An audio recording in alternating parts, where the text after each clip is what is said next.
거부하는 참가자는 탈락으로 처리된다.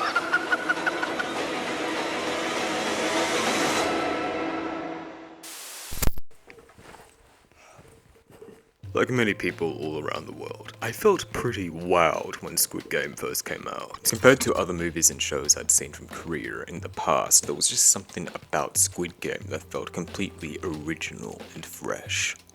Despite being stuck in early development for roughly 10 years, Squid Game defied the odds and not only rose to success, but also became an unexpected worldwide sensation.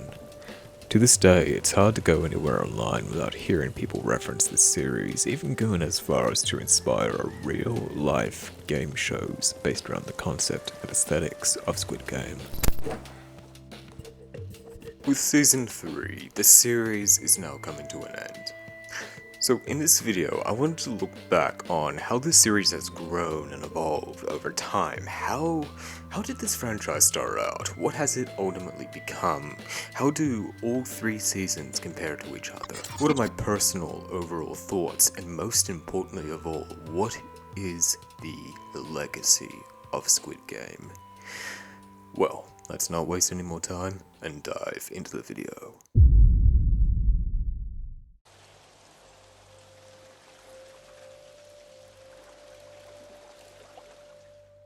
Before we continue with the video, I'd just like to say that my debut science fiction novel is out now, link in the description below. So before we start discussing the actual show itself, let's begin by exploring its origins. How did the show get made? What was the development process like?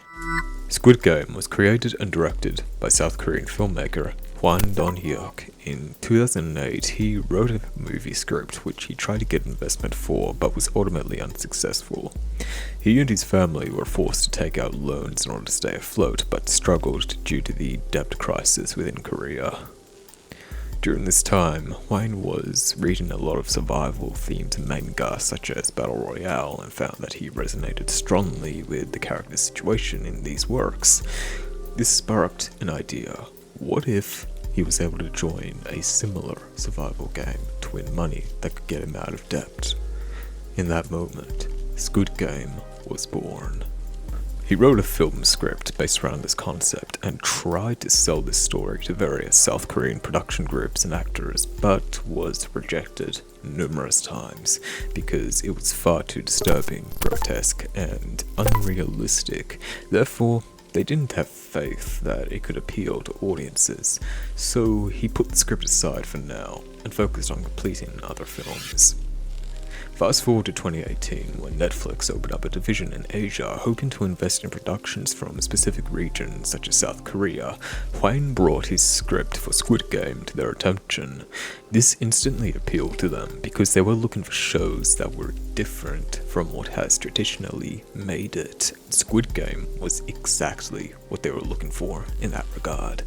Hwang also had faith that now was the time for Squid Game to be made, compared to way back when he first came up with the concept, because the world, 10 years from then, has now transformed into a place where stories such as Squid Game feel a lot more realistic and befitting.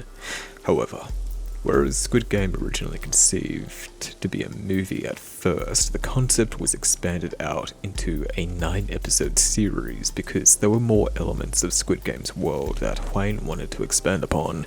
Plus, he wanted to focus more on the relationships between the characters in the story. Eventually, Season 1 of Squid Game was finally released, and it reached worldwide critical acclaim, even going as far as to be nominated for SAG Awards, becoming the first non-English series and first Korean series in history to be nominated for Outstanding Performance by an ensemble cast in a drama series, while cast members Lee Jun-jae and Ho Yeon-jun also won SAG Awards. The story of how Squid Game struggled to be greenlit for over a decade, ultimately becoming a massive, successful worldwide sensation, is without a doubt very inspiring. Especially for creatives such as myself. I have a lot of writing projects that I've been working on for roughly a decade, but have yet to bring out into the world, and it's inspiring to know that even if you struggle with specific creative projects for a long time, it still has the potential to become beloved. But anyway, that brief summary should hopefully give you an idea as to how the series came to be. So with that knowledge in mind, let's discuss how everything ultimately unfolded in Season 1 of Squid Game. Oh, and by the way, we will be diving into spoilers for the entire series from Season 1 all the way through to Season 3, so consider yourself warned.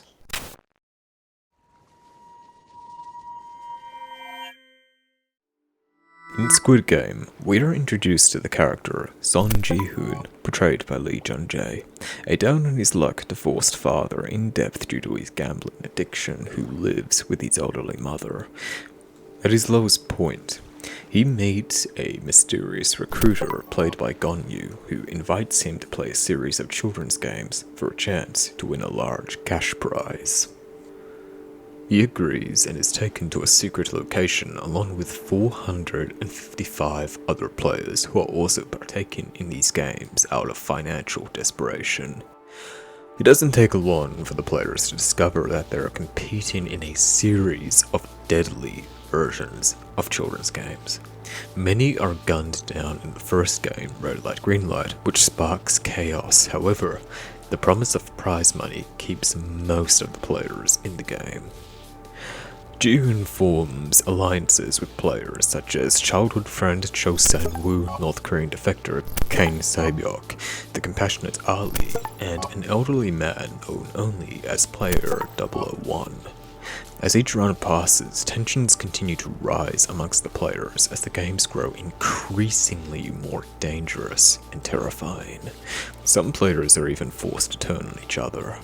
Meanwhile, outside of the games, a cop named Hwang, played by Wee Ha-jun, has infiltrated the Squid Games disguised as a guard looking for his missing brother and discovering the terrifying extent of the operation on the way and learning more about its secret backers known as the VIPs. By the time we reach the final game, only Gi-hun and Sang-woo remain, the latter having completely alienated Gi-hun due to his selfish and violent actions throughout the show so far, even going as far as to murder Kang Se-byuk. This final game is none other than the titular Squid Game. Gi-hun wins the Squid Game but refuses to kill Sang-woo. Unfortunately, Sang-woo takes his own life. Gi-hun wins a 45.6 billion won prize, but is left traumatized after his experiences in the games. Meanwhile, Jun-ho uncovers the truth behind what happened to his missing brother. His brother competed in the games, won, and ended up becoming the frontman who runs the games. The frontman shoots Jun-ho, sending him falling into the ocean below, leaving his fate uncertain. Not long after the end of the games, Gi-hun discovers that Player 001 was actually the creator of the game all along, wanting to join the game for the thrill of it before dying from his illness. Following his death, Gi-hun witnesses the next round of players being recruited for next year's games, and right before he gets on the plane to go see his daughter, he changes his mind at the last second to stay in Korea, vowing to take down the people behind the games. 용서가 안 돼. 너희들이 하는 짓이. 그 비행기를 타. 그게 당신한테 좋을 거야.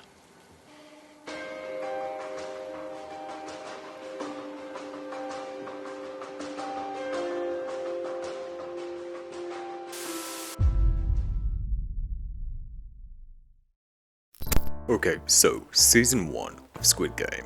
This was such excellent television. Not only did the story feel completely original and fresh, but it had such an eerie, disturbing, and creepy atmosphere that sucks you into its world, alluring you with its mysteriousness, fear of the unknown, contrasted by the imagery of playful childhood innocence.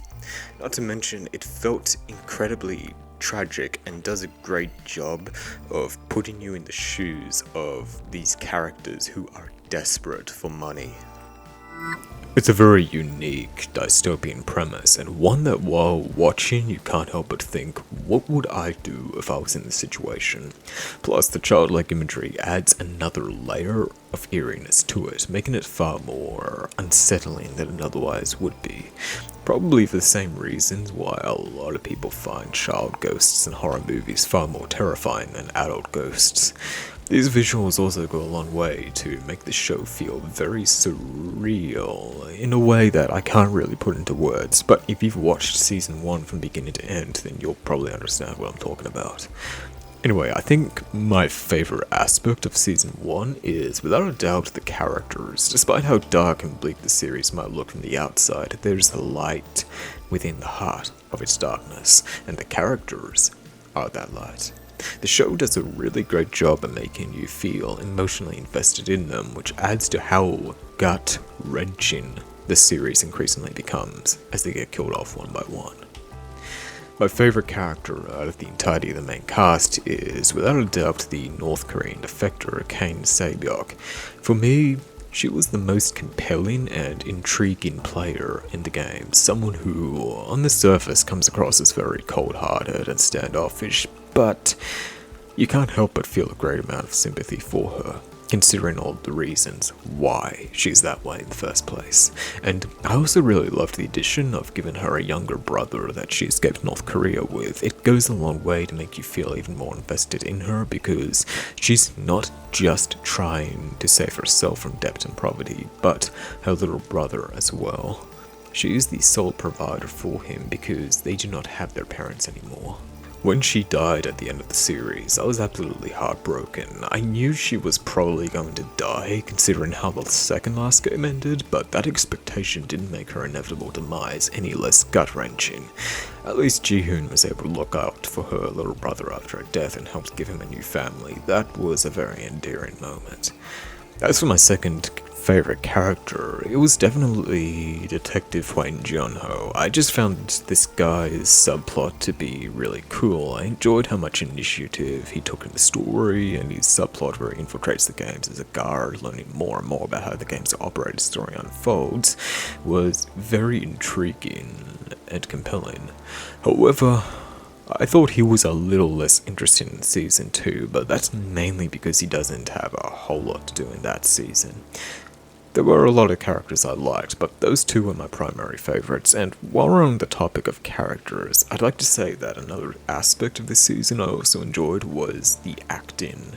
I'm not surprised Lee Jung-jae and Jun Ho-yeon won SAG Awards. They were both very exceptional in this show, and I was very wowed by how good they were. Anyway, that's about it for my thoughts on what I liked most. I'm trying to think of some negatives, trying to recall if there was anything about season 1 I disliked, but I don't think there was anything I truly disliked about this season. If I were to nitpick, I'd say that I agree with what a lot of other people say about the VIPs, how they felt rather cartoonish or poorly written in comparison to how the rest of the show feels in its serious tone, but that wasn't enough to ruin the show for me or cause my opinions on it to sour. Overall, I had a great time with Squid Game Season 1 back when it first aired. It emotionally grabbed me rather strongly and left me heartbroken by the end, which is, without a doubt, a mark of a truly great tragedy. My opinions on Season 2, however, are a little bit different, but before we dive into my thoughts on Season 2, let's look back on how Season 2 came to be in the first place.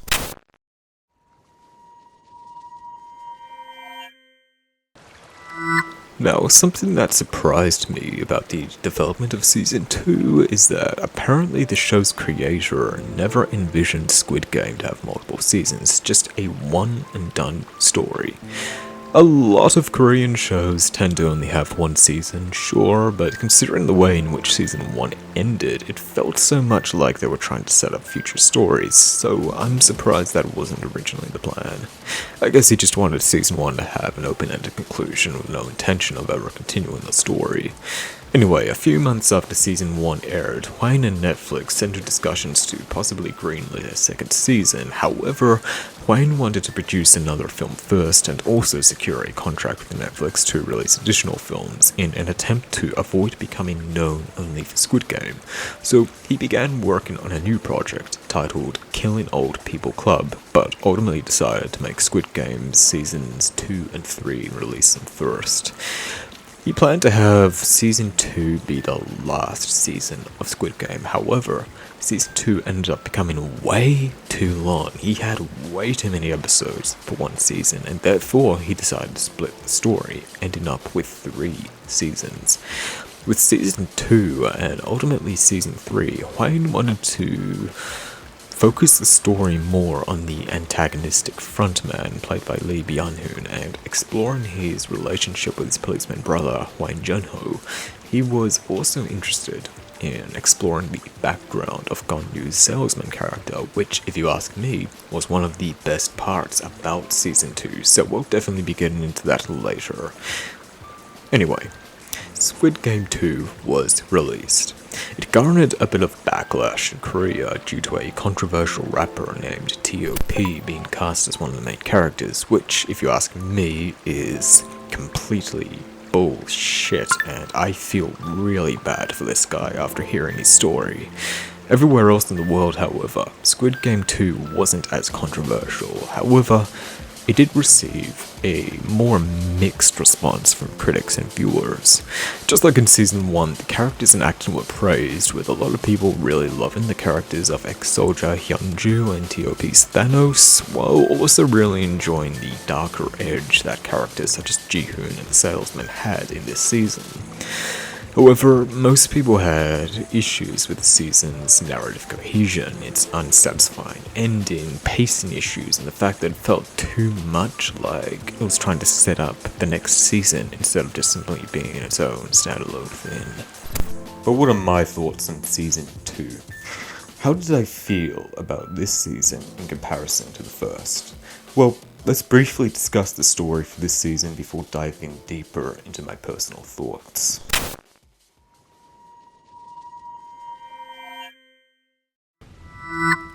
Squid Game 2 starts immediately after the original series ended.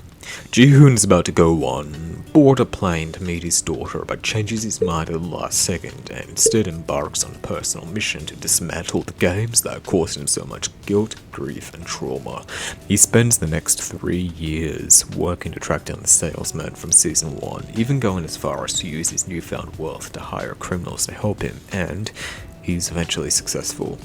He faces off against the salesman in a deadly game of Russian roulette, which Gi-hun wins, obtaining information from the salesman's corpse as to how to meet the frontman. The cop from season 1, Hwang Jun-ho, tracks down Gi-hun and offers to help, but neglects to tell him that the frontman is his long-lost brother.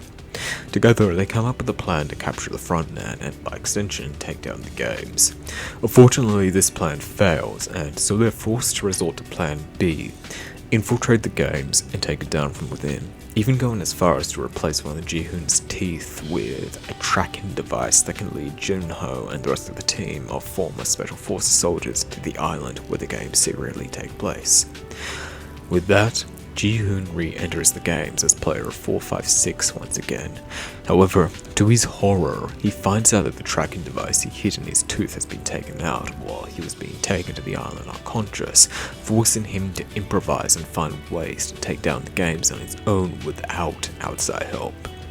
In this new iteration of the game, Gi-hun forms alliances with other players, most notably his childhood friend Jung-bae, who has entered the games too, much to the surprise of Gi-hun. However, unbeknownst to him, the mysterious frontman has also entered the games under a false identity, Yeonil, aiming to not only gain Gi-hun's trust to manipulate him, but also thwart Gi-hun's plans. Towards the end of the season, Gi-hun finally finds a window of opportunity to incite a rebellion, leading a small team of players as they subdue the guards, steal their guns, and fight their way out of the games. However, The frontman stops them from getting too far, and after faking his death as Yeonil, re-emerges as the masked frontman, taunting Gi-hun as he kills Jeonbae right in front of him, ending this season in tragedy as Gi-hun, along with ex-soldiers Yeonju and Kang Dae-ho, are the only survivors of this rebellion, forced to continue participating in the games along the rest of the players. 잘 봐. 네 영웅놀이의 결과가 어떤 건지.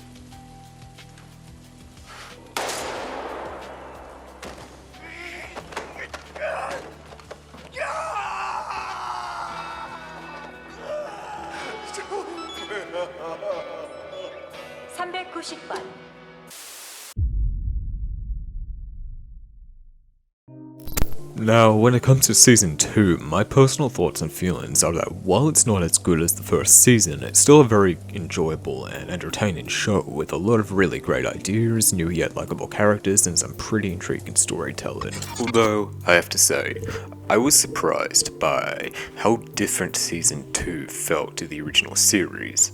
While Season 1 felt like this very dark, creepy, mysterious, and tragic story, Season 2 feels a lot more like a black comedy. It still has moments that are very unsettling and tense, sure, but there is a lot more humor in this season compared to the previous one. This might sound like a bad thing, the series' tone slightly changing by going from something that felt very deep and tragic to something that feels a tiny bit more amusing, but honestly, it kinda worked in a weird way. Changing tones like that shouldn't have worked, but it did. I think I would have preferred it if Season 2 felt just as bleak and depressing as Season 1, but the added humor helped the season feel pretty fresh. A great example of what sort of humor Season 2 has in store for you is through the character of Thanos, a disgraced, bankrupt rapper played by T.O.P. Compared to how menacing a lot of the antagonistic players in Season 1 were, Thanos feels a lot more like an eccentric cartoon character. Or at least at first he feels cartoonish, but then you start to learn more about him and you find out just how tragic his life was prior to being invited to join the games. Most notably, minutes before he dies, he reveals that the salesman approached him right before he was about to take his own life and that he saw these games as a second chance to improve his life and make his mother proud. But that tragic undertone aside, for the most part, Thanos is definitely a very absurd and purposefully cringy character on the surface who does a lot of really shitty things to other players while high on drugs. From the reactions I've seen of him online, he's one of those characters you either love or love to hate. Personally, I found him quite entertaining. I thought T.O.P. was fantastic as this character. Anyway, moving on to other characters I really enjoyed in this season, another I really enjoyed was Gon-Yu's salesman, somebody who I found very forgettable in Season 1, but was incredibly entertaining and intriguing to watch in Season 2. He's someone who is very well put together and sophisticated on the surface, but in Season 2 we get to see just how unstable, chaotic, and sinister he is on the inside. It's such a small yet minor role in the grand scheme of things, but one that really imprints on you, and in the aftermath of his death, after his Russian roulette game with Gi-hun, he feels incredibly memorable compared to how forgettable he was in Season 1. Speaking of Gi-hun, I also really liked him in this season, and that's due to a couple reasons. For starters, his dramatic change in personality in between Seasons 1 and 2 was a very compelling contrast, being this bright-eyed, lovable idiot in Season 1, but in Season 2 he's become this stone-cold, tortured man. The other reason why I really liked him in this season is because he is incredibly flawed. He's got good intentions, but he's not a completely noble person, even going as far as to sacrifice people on his own team in the season finale just to have a shot at taking down the frontman. That moment went a long way to show just how far gone Gi-hun is and how he's transformed into somebody completely unrecognizable to who he once was, and I found that to be incredibly interesting. I also really enjoyed the subplot about the front man pretending to be a player, infiltrating Gi-hun's small group of allies and manipulating him. That helped add a fresh and exciting edge to the story, and is a great contrast to how player 001 was an antagonist in the first season. However, while we didn't know he was one of the bad guys in Season 1, in Season 2 we know who the front man is from the start. I think that was one of my favorite parts about this season, especially because even though he's the primary antagonist, you can't help but really like the guy the more you get to know him as the games progress. You kind of get a rough idea as to what he might have been like prior to joining the games and becoming the frontman we all know today. Another character I also really liked was Cho Hyunju, and I'm not the only one, because it seems like a lot of people really enjoy this character too.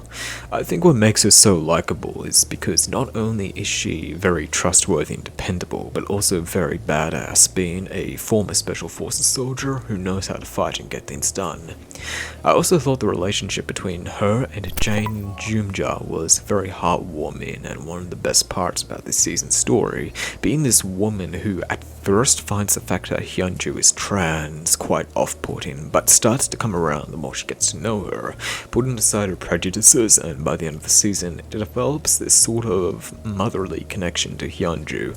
That relationship and connection between the two characters was, well, like I said, very heartwarming and endearing.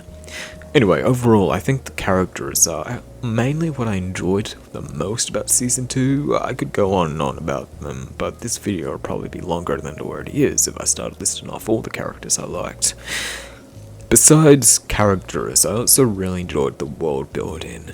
Season 2 gave us a deeper dive into the inner workings of the organization running the games, even showing us how the guards are hired. It makes the games lose its sense of mystique a little bit, but it's still very fascinating to learn more about how the games are run behind the scenes, so I didn't mind losing that sense of mystery. So that about does it for the things I liked most about Season 2. Now, onto my dislikes. I think my main critique is that I feel like Season 2 was not as impactful as Season 1. There was something about the original season that felt very raw, emotional, and tragic, sorrowful. It had moments of levity, sure, but it was a story that was for the most part incredibly heartbreaking, and it left a very strong impact on me when I first saw it. Well, Season 2 definitely had moments of tragedy and sorrow. It didn't leave as strong of an emotional impact on me. Maybe that will change when the story is wrapped up in Season 3, but for now, the story this time around didn't have as strong of an emotional gut punch. Plus, Season 1 had this alluringly dark quality to it that I also felt during the Russian roulette game between Gi-hun and the salesman, but never again throughout the rest of the season. Another reason why I disliked Season 2 is that it felt more predictable this time around compared to how chaotic and unpredictable the original season was, at least for me. I felt like I could sense where the story was going to go with Season 2 compared to Season 1, where I had no idea what they were going to do next. Although, to this season's credit, I will say that I have no idea where they're going to be taking Season 3 and how the overall story will ultimately end. There's so many directions they could take the story from here on out, so if that's one aspect of Season 2 that's not as predictable as everything else, it's gotta be that. Anyway, I think that should about cover it for my thoughts on Season 2. It's a season that I feel, like many others do, is not as strong as the original. However, I do lean more on the side of positivity when it comes to it.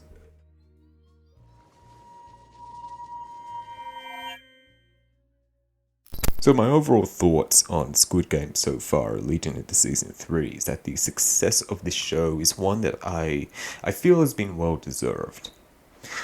I've enjoyed a lot of foreign films or shows in the past, and a huge part of the reason why is because of how fresh and different they feel compared to Western media. When the first season came out, I was very grateful to see something from Korea become this mainstream and beloved, especially because there's so much media from non-English speaking countries that are just really exceptional that I wish more people knew about. So to see something like Squid Game become this beloved all across the world it was just really awesome to see. So yeah, the show's cultural impact is one that I feel is very refreshing to see, and it's really great to see so many people excited for a South Korean show that I'm hoping can act as a gateway for more people to discover other foreign shows and movies they might like, not just South Korean ones. When it comes to the actual show itself, like I mentioned earlier, I'd say that my opinions on it are mostly positive, but that's mainly due to how exceptional the first season was. Season 2 wasn't as great as the original season, but I still quite enjoyed it regardless because it had some great moments and interesting characters. I'm not sure how I'm going to feel about Season 3. I'm actually writing the script for this video and recording it before Season 3 comes out to save time, and producing the rest of this video after I watch Season 3. So, I don't know how I'm going to feel about the entire series as a whole yet, but just going off of Seasons 1 and 2, like I said, my thoughts and feelings are leaning more towards positive. As for my expectations leading into Season 3, I think what I'm really hoping for is that Season 3 ties everything together into something that feels cohesive and complete. A lot of people didn't like how Season 3 is an incomplete story that lacks a proper conclusion, and while this doesn't personally bother me as much because the reason why the second season was split is understandable, I'm hoping the abrupt cliffhanger ending of Season 2 is going to pay off and that the overall story is going to feel worthwhile once we reach the end of it. Anyway, with all of that exposition and build-up out of the way, let's jump a little further into the future and discuss my thoughts on Squid Game's Season 3.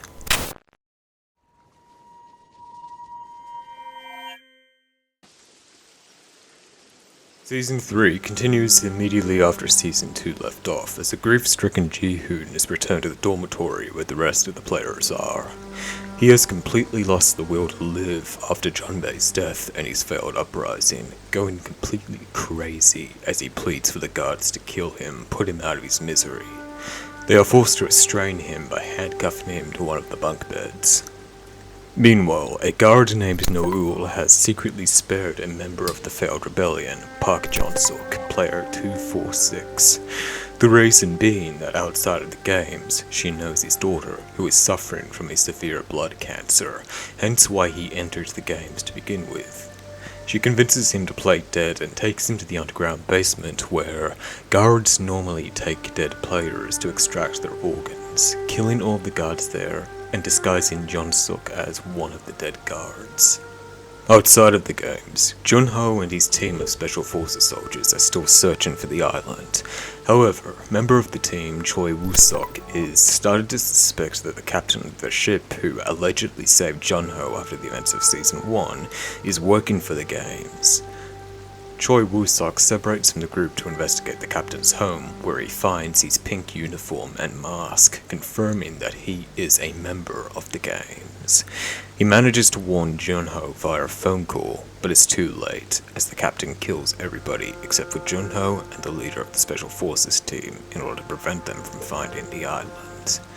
After killing the captain, they figure out how to find the island the games take place on and begin heading there. Back in the games, Gi-hun finds out that Kang Dae-ho is the reason why the uprising failed, as he left during the battle to find magazines for their guns, but was too scared to return to the battle with the ones he found. Gi-hun pins the blame on Dae-ho for the deaths of everyone who died during the games, and strongly desires revenge, which he gets the opportunity to during the next game, Hide and Seek. In this game, the players are divided into two groups, red and blue. The red players have to kill the blue players, while the blues have to either hide in rooms teams scattered around the area will find a way out of the maze. If a red player can't kill a single blue player before the time is up, then they will be eliminated by the guards. During this game, Gi-hun finds Daiho, who reveals that he lied about being a marine just to be a part of his group, and the two fight, resulting in Daiho's death. Elsewhere in the games, player 222, Kim Jun-hee, a woman who entered the games while pregnant, ends up giving birth while hiding in one of the rooms during hide and seek. Cho Yeonju dies defending both her and Jang Geum-ja, and they make it to the exit in time. However, Jang Geum-ja's son, Park Yeon-sik, who is on the red team, manages to find them. He tries to kill Jun-hee as he still hasn't killed anybody yet and time is almost up. Geum-ja tries to convince Yeon-sik into killing her instead of Jun-hee, but he struggles with the idea of killing his own mother, so he rushes to Jun-hee, but before he can kill her, he is stabbed by his own mother, killing him in order to save Jun-hee and her newborn child. The night following the hide-and-seek game, Geum-ja approaches Gi-hun, who is still in a heavily depressed headspace. She pours her heart out to him about how much she regrets killing her own son, sharing a story about her son once survived taking his own life, and after doing everything in her power to save him back then, she can't believe that in the end she was the one to take his life. She pleads to Gi-hun to look after Jun-hee and the baby for her, and the following morning, Geum-ja takes her own life by hanging herself from one of the bunk beds. This experience shakes Gi-hun enough to pull him out of his depressed state, whereas before he lost the will to live, he's now regained his lease on life through finding a new purpose, to protect Jun-hee, to protect the baby, and get them both out of the games alive. However, the following morning is jump rope, where players must cross a bridge while jumping over a moving rope, reaching the other side before the time limit expires.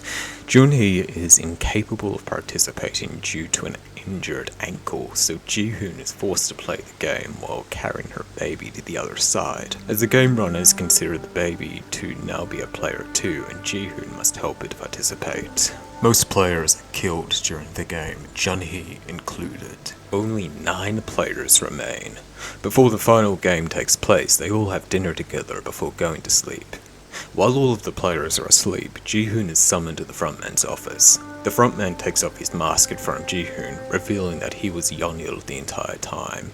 He offers the distressed Gi-hun a knife, giving him the opportunity to slit the throats of all the other players while they sleep, in order to leave the game alive and ensure the baby's safety, as all of the other players are willing to kill the baby just to win the final game. As it turns out, this was how the frontman won the games back when he was originally a player. The creator of the games gave him the opportunity to slit the throats of all the other players while they slept so that he could win, and the opportunity was one the frontman obviously took. However, when Gi-hun is about to kill the other players while they sleep, he hallucinates Kinsei, who tells him not to do it because she knows that he is a better person than this, so Gi-hun spares them. The following morning, the final game begins, the titular Squid game, but this time it's played on platforms above the ground and is referred to as Sky Squid game. There are 3 platforms in total, and as they progress from platform to platform, 1 or more players must be kicked off, and a minimum of 3 people must die for the rest of the players to win and earn their share of the prize money.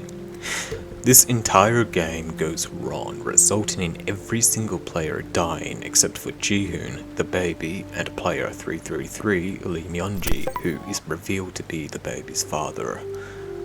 By the time they reach the final platform, Gi-hun and Myung-ji, or Myung-ji, I think that's how you pronounce it, engage in a deadly close quarters fight before the final round of the Squid game could even begin, resulting in Myung-ji's death. Because he died before the round even started, this means that now only Gi-hun and the baby are left in the game, and one of them has to die for there to be a winner. Gi-hun decides to sacrifice his life for the baby, so he turns to where the frontman and the VIPs are watching him from, uttering his final words where he tells them that the players are not horses to be bet on and tossed aside, they are humans just like them. With that, Gi-hun falls to his death, and the baby wins the Squid game. Meanwhile, Noel has finished helping Park Jeon-suk escape the island, and he encounters Jun-ho while he's searching for the island. He tells Jun-ho where to find the island, and he goes in search of it alone after sending the location of the island to the Coast Guard. Now aware that the Coast Guard are on their way to the island, the frontman orders an emergency evacuation of the island and initiates the facility's self-destruct sequence to erase any evidence of the games. Not long after recovering the baby, the frontman encounters his brother, Jun-ho, as he's raiding the island. Jun-ho tries to shoot the frontman, but he cannot bring himself to shoot his own brother. Asking and pleading to his brother why he's done all the things that he's done, why he's running these games to begin with. The frontman gives him no answer, turning around and vanishing out of sight with the baby. 6 months later, we are shown what happened to the survivors of this series. Noel meets with Park Jeon-suk and finds out that his daughter managed to make a full recovery from her illness. Afterwards, she discovers that her own daughter, who she lost while trying to escape North Korea, has been found in China, and so she goes to the airport to find her. At this same airport, we see that Kinsei's little brother, now all grown up, has finally reunited with their mother, as she was left behind when they escaped North Korea. The two start a new life in South Korea together, but unfortunately, they will never know that Kinsei is dead because of the Squid Games. As for Choi Woo-sok and Jun-ho, Woo-sok starts a hotel business using the apartment block that Gi-hun owned during Season 2 as a foundation. Jun-ho, on the other hand, is shocked when the frontman gives him Johnny's baby, along with a credit card in his name with the money the baby won on it. It is implied that Jun-ho is going to become the baby's adoptive father and will raise it using the money that was won during this season's games. As we reach the season finale, we cut to Los Angeles, the United States, where the frontman tracks down Gi-hun's daughter.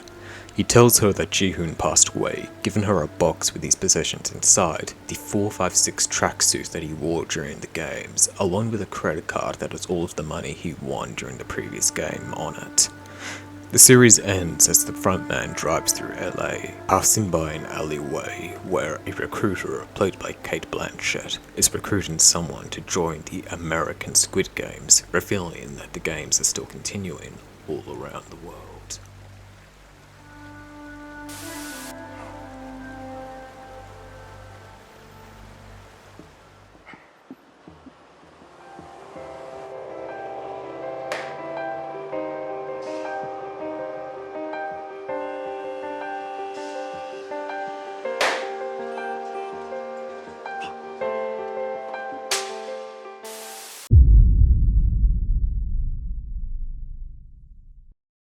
Okay, not gonna lie, I was actually extremely nervous before diving into Season 3 of Squid Game. This is because when I woke up that morning, I opened social media on my phone, and I saw so many posts from people in despair over how this series ended. I saw posts saying things like, Season 3 ruined the entire series, or this ending sucks, and I'm going to pretend Seasons 2 and 3 never happened, only Season 1 is canon. After seeing so many people completely trash the ending like that, I thought to myself, oh god, oh shit, this is gonna be completely awful, isn't it?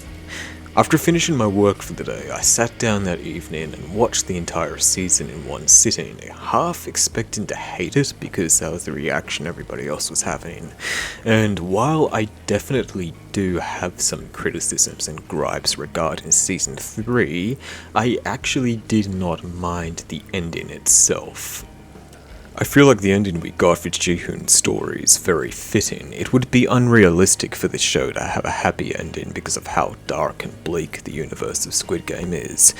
However, despite the tragic end of his story, not gonna lie, I also found the ending of this show to be incredibly hopeful and inspiring.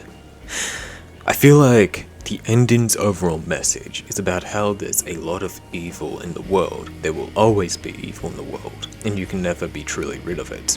However, there's still a lot of goodness, light, and hope in the world too. No matter how dark the state of the world might feel, there is always light in the heart of its darkness. That message resonated with me quite strongly, and I feel like it's a message that the world needs right now. There's so much bad shit happening in the world at the moment, but we must not despair too much. We have to remember that there is still good in this world too, that there is always a light and hope, and that things always have a chance to get better. Gi-hun couldn't bring an end to the Squid Games. The frontmen and the VIPs got away, and there are still other games happening worldwide. But it's thanks to Gi-hun that Jun-hee's baby got the chance to grow up and live the life that she deserves to experience. It's thanks to Noel's actions that Park Jong-suk survived the games and got his daughter the help she needed. Kinsei's mother and brother were able to reunite despite the odds stacked against them ever meeting again. Gi-hun's daughter is set for life and financially independent after inheriting her father's winnings. Hell, we even got to see a little bit of light in the frontman. This was a character who I thought was way too far gone, a character who I felt had no hope of ever redeeming himself, and let's be honest, he's still pretty damn far gone. He still hasn't redeemed himself. But we got to see that he isn't completely corroded by darkness. He gave Gi-hun the knife a chance to cheat the system in order to save the baby who didn't deserve to be in the games in the first place. And then he took care of that baby after he died and found her a home. He even tracked down Gi-hun's daughter and gave her Gi-hun's winnings and informed her that he died, something that he had no obligation to do. The frontman is a character who is way too far gone, a character who is sullied and tainted by so much overwhelming darkness, but even he had a tiny speck of light left inside of him despite all of the awful things he became, which ties into the show's themes about how there's always good amidst the bad. Does the themes that this ending explore kinda feel like a reiteration of Season 1's ending? I mean, yeah, sure, but it's a fitting message to stick to, and without it, the show would feel even more nihilistic than it already is. Look, I've been reading a lot of posts made by people about why they hated Season 3, and I understand why so many people hated the ending of the series as a whole, but I personally had a completely different takeaway.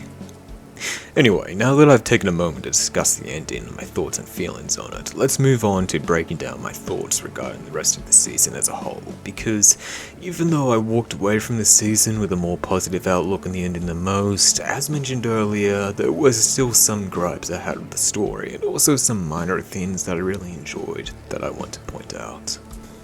Starting off with some other things I liked besides the ending, I think the season's standout aspect was, without a doubt, the hide-and-seek game. This entire game was just so thrilling and intense and heartbreaking and shocking. It's the most amount of excitement and fear I've experienced watching a show or movie in quite a while. I was on the edge of my seat.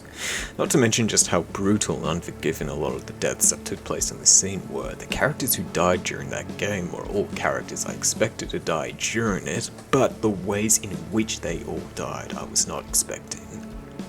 Well, except for maybe Daeho and Hyunju, it was obvious Daeho was going to be killed by Gi-hun, and when I saw Hyunju team up with Jun-hee and Gunja, I had a strong feeling Hyunju was going to die protecting them. As for the rest of the deaths in this scene though, very shocking, with the most surprising death being Yeon-sik getting stabbed by his own mother, before eventually getting shot by the guards as soon as time was up. Their circumstances forcing them into that predicament is such a twisted way for him to go out. It was just a really good scene overall, incredibly exciting, definitely the highlight of Season 3. Another aspect of the season that I thought was good were the themes that Jun-hee's baby represents. I've been seeing a lot of divisive opinions about the baby subplot online, but personally I liked how the baby being forced to become a player in the games represented that in society you don't get a say in whether or not you want to be a part of it. You don't get to choose where you're born, you're kinda just vulnerable to whatever choices that grown-ups make for you, and those choices go on to determine what kind of future you have, what your path in life ultimately becomes, and there's not much you can do to change things until you're an adult. I also really love how through this baby, Gi-hun's character comes full circle. This is a man who is battling survivor's guilt after winning the first Squid Game, and one of his goals the second time around was to try and save as many people as possible. He couldn't save all of the players during his first game, he couldn't save his mother who died while he was away from home, he couldn't save most of the players during the second game, but at the end of everything he was finally able to save at least one person, and it was none other than the person who needed to be saved the most, and this brought him the peace he needed during his final moments. Plus, I feel like the only ending that made sense for Gi-hun as a character was for him to die.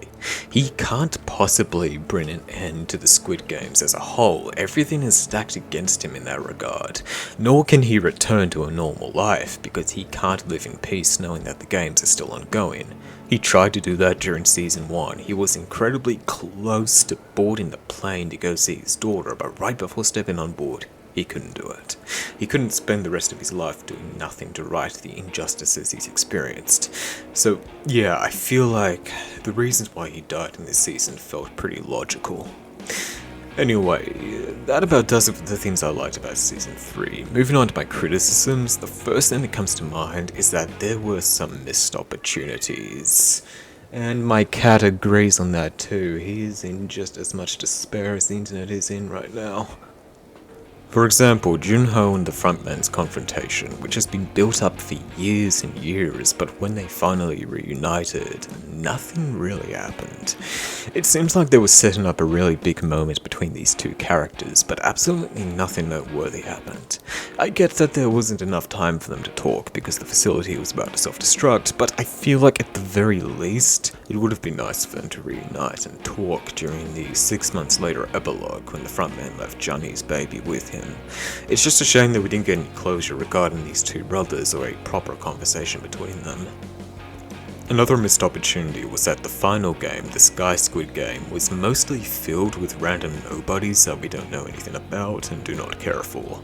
As much as I loved the hide and seek game for how thrilling and intense it was, I think far too many important characters were killed off during it. It would have been nice to have at least one or two more of the redeemable characters survive up until the final game. That way the audience would feel more conflicted about who should die, instead of wanting everybody except Gi-hun and the baby to die because all of the other players during the final game was so unlikable and irredeemable. And while we're on the subject, I feel like player 333's transformation into a more psychotic character who was even willing to kill his own child felt very rushed and sudden. I get that this is a character who has always been selfish and never even wanted the kid in the first place, but it all happened way too fast. I think just a little bit more build-up, foreshadowing and development regarding his evolution into a proper villain would have gone a long way to make this character's fate feel less like total whiplash. As for the final thing I want to cover, another thing I wasn't so sure about was the cameo from Cate Blanchett at the end of the series as an American recruiter playing Dakchi in LA. This rubbed a lot of people the wrong way, having a tease for the American version of the show at the end of the Korean one. That personally didn't bother me much because the way I interpreted that scene was that it's just a way of showing the audience that the Squid Games are still ongoing worldwide and that they always will be around for as long as the problems we're currently facing in the modern world persist.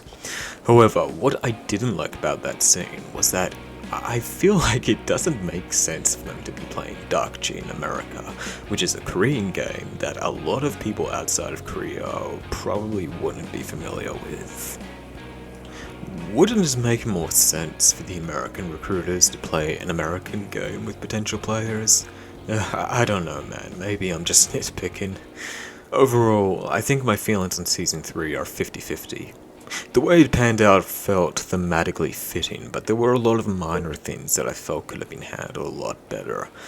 But anyway, now that I've discussed my thoughts on Season 3, I'd like to conclude this video by covering my overall thoughts of the series now that I've finished it, how I feel about the direction it's taken, and what I think of the franchise's future moving forward.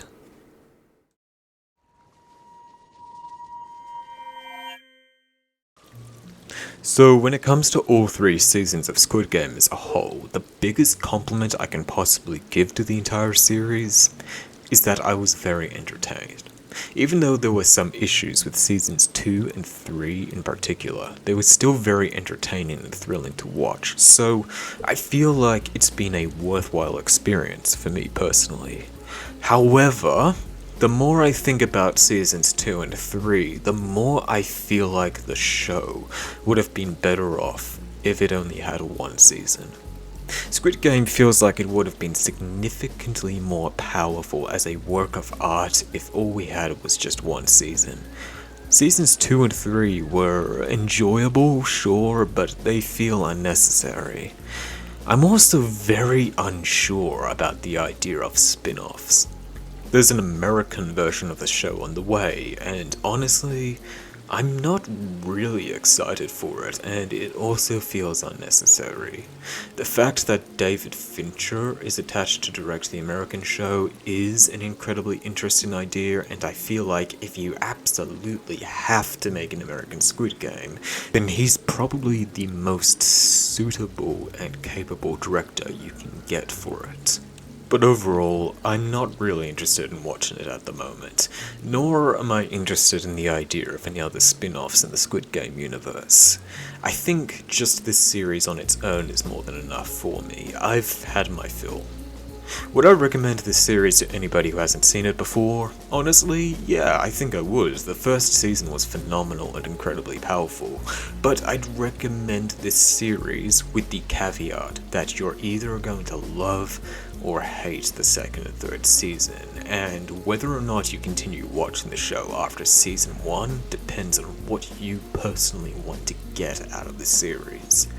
If you're content with the singular story that season 1 tells, I'd say you should stop there, but if you want more spectacle, thrills, and are curious about what other creative ideas the showrunners come up with for new games, then you may as well give the rest of the series a chance. So yeah, those are my thoughts and feelings on the entire Squid Game series as of the making of this video. Maybe my opinions would change or evolve over time, but for now, this is what I think. But what about you? What did you think of all 3 seasons of Squid Game? I've been seeing a lot of divisive and polarizing opinions all across the internet, and if this video gets any traction, I'm sure the comments are going to be divisive too. But anyway, whatever you think, feel free to leave a comment below, and don't forget to leave a like if you enjoyed this video. If you're interested in seeing more from me, I cover a lot of movies, shows, video games, and other pop culture on this channel that I'm personally interested in or feel nostalgic for, so if that sounds like something you'd be interested in, then feel free to subscribe. I'm also an author, so if you're interested in reading something new, whether that may be science fiction, fantasy, etc., then feel free to check out my work, links in the description below.